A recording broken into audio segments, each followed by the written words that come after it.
Welcome to the North Central IPM Center Pests and Progress webinar series. My name is Laura Isles. I'm one of the co-directors of the North Central IPM Center. We're one of 4 regional IPM centers supported by USDA NIFA Crop Protection Pest Management Regional Coordination Program. We have a mission to coordinate IPM across the region by sharing and promoting IPM research, extension, and teaching activities.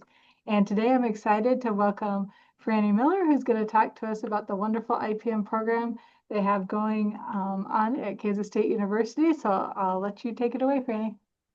All right, thank you.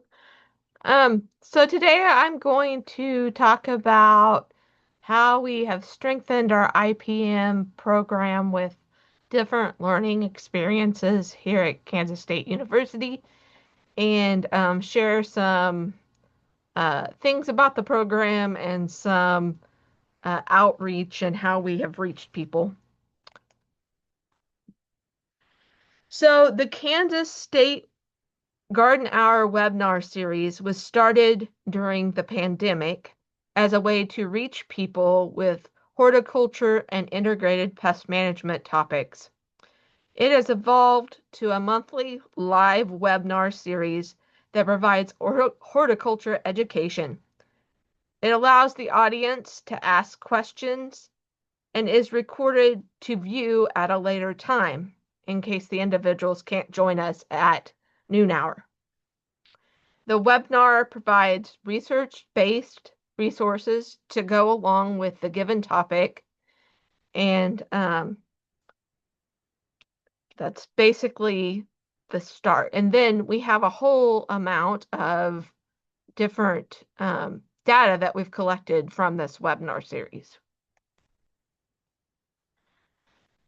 Since 2020, when the Garden Hour team was formed, we have hosted a total of 81 webinars, which have reached over 104,476 people. The audience is made up of 90% Kansas residents, which represent 103 counties. We also have reached people in 40 states and 6 of the 7 continents through this webinar.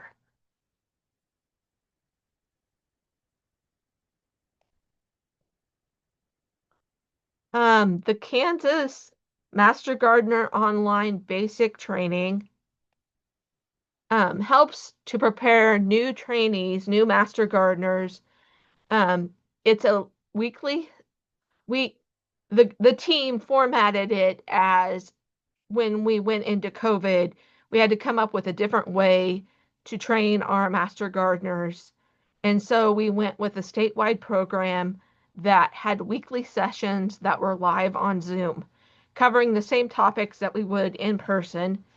And this allows us to provide 36 hours of horticulture education on the topics of connecting plants, people and plants, landscape maintenance, soil, water, and fertility, plant growth and development, pesticide use and safety, entomology, vegetable basics, annual and perennial flowers, and plant diseases, woody ornamentals, turfgrass in Kansas, and growing fruit. This online basic training has reached 264 new volunteers in 2024, and participation was from 42 counties in the state and 1 tribal nation. And this map shows all the different counties that had individuals that participated with the Master Gardener program. And then the star indicates the Prairie Band Potawatomi Nation that participated too as the tribe. Trainees who graduate basic training join active programs that volunteer locally at their locations. And like I said, it reached 44 Kansas counties and 1 tribal nation in 2024. 2024 Master Gardener Impact. This is the lead horticulture education program that reaches all ages.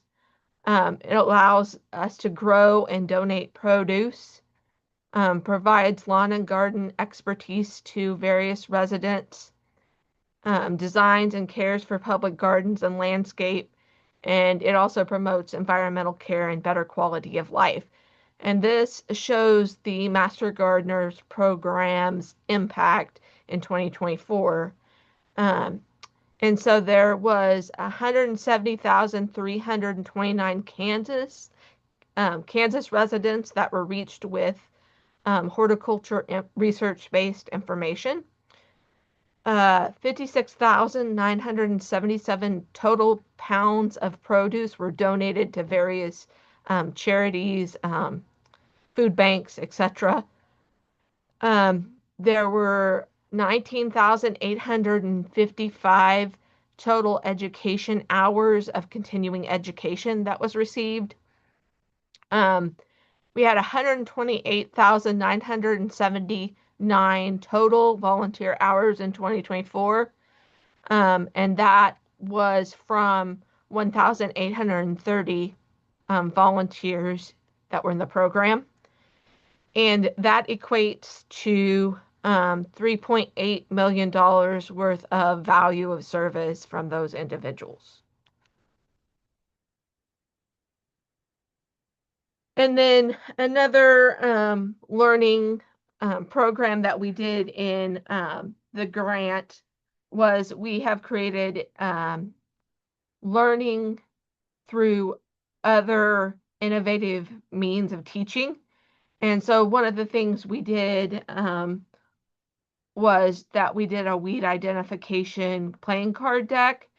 And so basically that allows producers and individuals that come to training to identify stages of growth for common weeds. We picked out the 13 most common weeds in Kansas agriculture production.